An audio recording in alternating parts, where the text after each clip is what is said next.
Si on a participé à un crime contre l'humanité, on ne peut pas être célébré dans l'espace public. On ne peut pas l'être.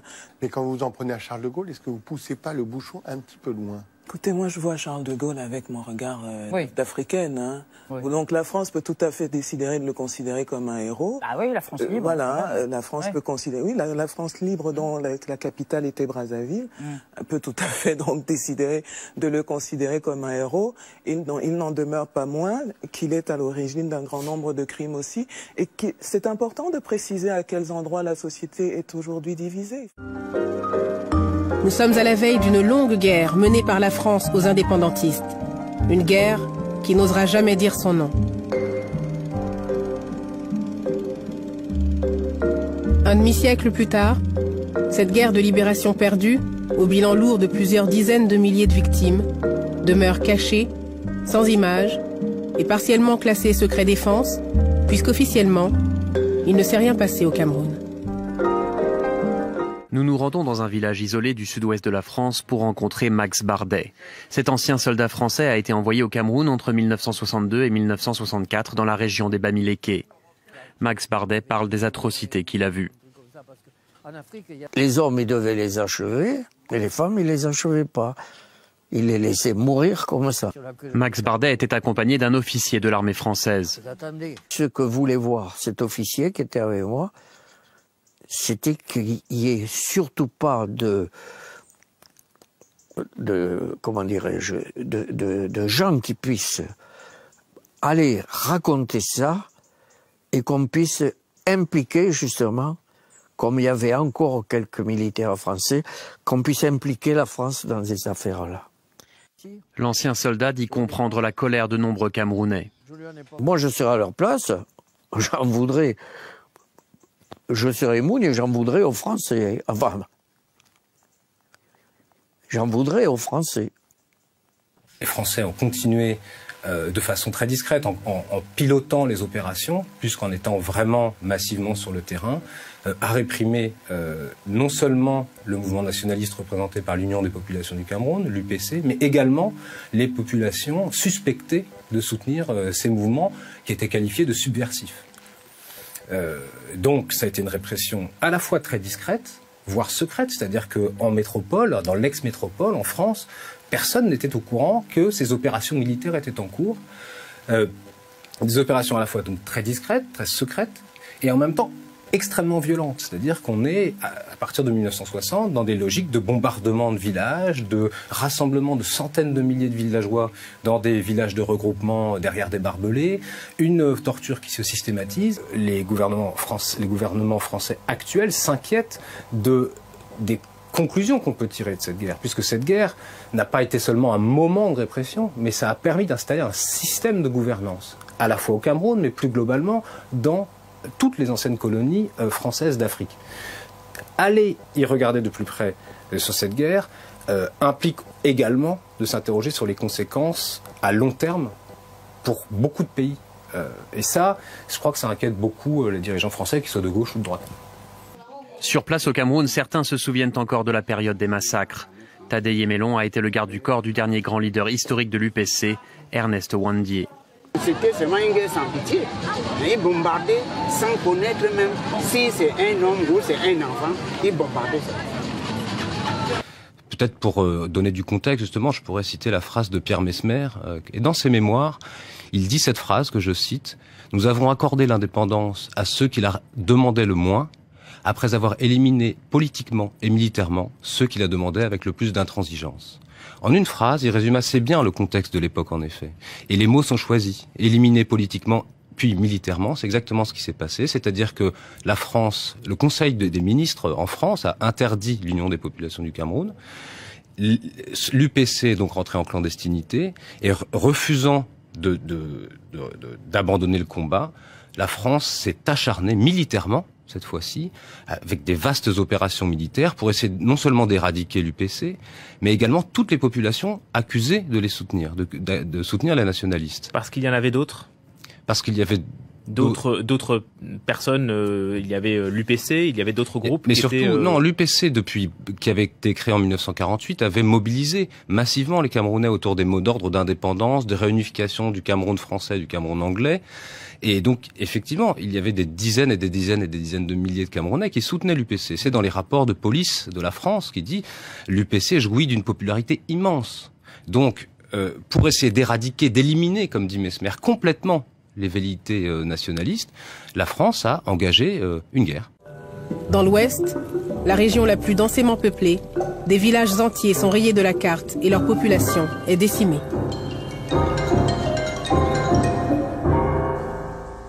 Même après l'indépendance, même après 60, ils ont toujours bombardé. Mais les bombes, c'était presque tous les jours. Pas aux mêmes endroits. On pouvait déverser à Bamenjou aujourd'hui. Demain, c'est à Bouddha. Après-demain, c'est à Bangou. C'est comme ça. Là où c'est dur. Ils ne déversaient pas pour rien. C'est là où la guerre chauffait. Ils viennent déverser.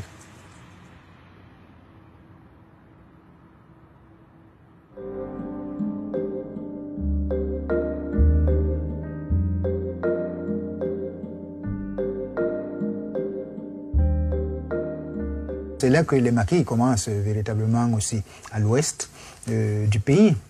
Et donc jusqu'en 1960 à peu près, l'action armée se développe largement ici à l'ouest, mais est programmé aussi l'assassinat de Moumié, en même temps que l'assassinat de Patrice Lumumba.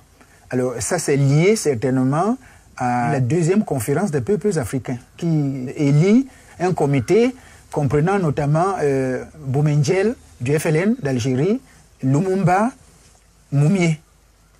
Alors ça signifie qu'à l'échelle continentale, il va se passer des choses pas agréables du tout pour les milieux coloniaux. La France continue sa stratégie d'éradication. Félix Moumié, qui dirige toujours l'UPC depuis l'exil, est à Genève où il négocie un transfert d'armes. Un agent des services secrets français, William Bechtel, serait parvenu à glisser un poison dans son verre. Le 4 novembre 1960, Félix Moumié meurt à l'hôpital de Genève. J'ai dit que c'est le général de Gaulle qui a tué mon mari. C'est ça que j'ai dit. Qu'on trouve que c'est mauvais, qu'on trouve que c'est mal dit, qu'on trouve que comment. Mais c'est ça que j'ai dit.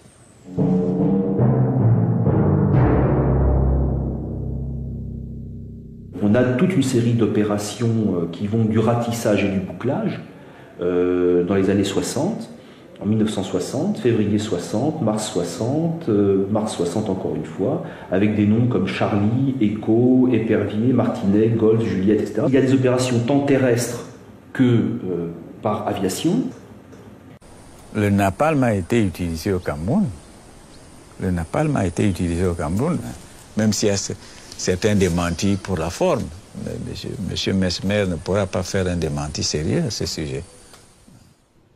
Donc vous avez entendu parler de napalm? Oui, c'est pas important.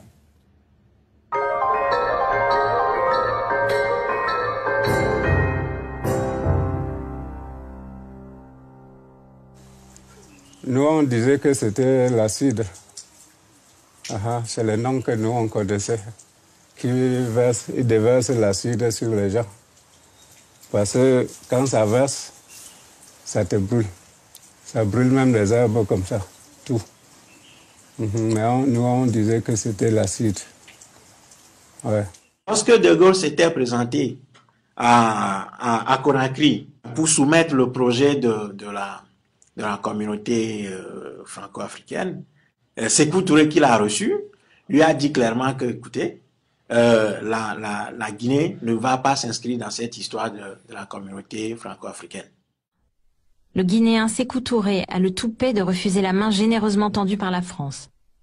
Par un discours courageux et exalté, Sékou affirme sa volonté d'indépendance au nez et à la barbe du général de Gaulle, dont le moins qu'on puisse dire est qu'il prend très très mal l'affront. Le SDEC lance l'opération Persil, qui consiste à inonder la Guinée de fausses monnaies pour couler l'économie du pays. Les services forment des groupes d'armées d'opposants guinéens, notamment depuis le Sénégal. On tente d'éliminer physiquement Sékou Touré. Toutes les tentatives échouent, dont l'une d'elles de façon rocambolesque. Ils ont cherché à assassiner à plusieurs reprises le leader de l'indépendance de la Guinée. Ils ont monté beaucoup d'opérations contre lui via les services secrets français et la DGSE pour l'assassiner, mais ils n'ont pas pu le faire. Et toutes ces opérations ont échoué contre lui. Mais les Français ne se sont pas arrêtés là, c'est-à-dire aux attentats contre sa vie. Mais ils ont coulé systématiquement l'économie de la Guinée, tout d'abord en bloquant le franc, parce que la Guinée était aussi dans la zone CFA. Donc, qu'est-ce qu'on va faire? On va bloquer tout ce qu'il y a comme devise venant de la Guinée. On a mis un cachet spécial dessus, de sorte que dès que l'argent de la Guinée sort de la Guinée, cet argent ne peut pas être utilisé dans les autres pays. Sékou Touré va décider de créer une monnaie. Les Français vont émettre de faux monnaies pour inonder le pays et couler ainsi également ce projet, enfin cette réalisation de Sékou Touré. Sylvanus Olympio, qui s'est battu durant des années pour le Togo et qui a été assassiné tout simplement parce que il s'était opposé à la France et que il avait voulu signer un accord avec la Banque de France pour sortir le Togo de la zone franc CFA et créer une autre monnaie. C'est-à-dire, il avait voulu signer cet accord le 15 janvier 1963. Le 13 janvier, il a été assassiné. Donc, quand il a été assassiné, on n'a même pas autorisé que son corps puisse reposer au Togo. Son corps repose au Bénin. Et depuis lors, bon, son corps continue d'être au Bénin, jusqu'à présent. Ouais. Voilà, comme je vous l'ai dit, le général de Gaulle. C'est lui, vous pouvez noter ça, vous pouvez aller vérifier au journal officiel. Voilà, c'est lui qui a créé le franc CFA. Et à partir de là, se dégage des privilèges. Le franc CFA se fabrique à Chamalières, notez-le, prenez-le. Vous pouvez appeler tout de suite. Comme aujourd'hui c'est samedi, sinon demain, lundi, ils vont répondre. C'est là se fabrique à Chamalières le franc des colonies françaises d'Afrique, en abrégé le franc CFA. Donc, à partir de là, vous voyez bien, comme on dit, le Conseil des ministres peut dévaluer ou réévaluer le franc CFA. Ça, c'est sur papier. Mais dans la réalité, c'est autre. Pourquoi? C'est ce que nous dit le ministre français, le premier ministre français, en la personne de M. Édouard Balladur. Il dit, par exemple, que le franc CFA n'a pas été dévalué par les Africains. Le franc CFA a été dévalué, vous le lisez avec moi, à l'instigation de la France. Voilà, c'est ça l'élément important. Mais Édouard Balladur va plus loin pour dire la monnaie n'est pas un sujet technique, mais politique qui touche à la souveraineté et à l'indépendance des nations. Et sur ce point-là, il a 1 milliard de fois raison. Pourquoi? Parce que la monnaie, le pouvoir de la monnaie appartient au peuple. Sinon, ce sont les représentants du peuple. Donc, ici, vous pouvez vous poser la question, mais pourquoi lui qui sait ça, il va dévaluer le franc CFA? Vous avez la réponse. Parce que le franc CFA appartient 100% à la France. S'il y a un budget, un financement à faire, ce qu'on appelle le financement du développement, sinon le niveau de développement socio-économique, c'est la France qui décide.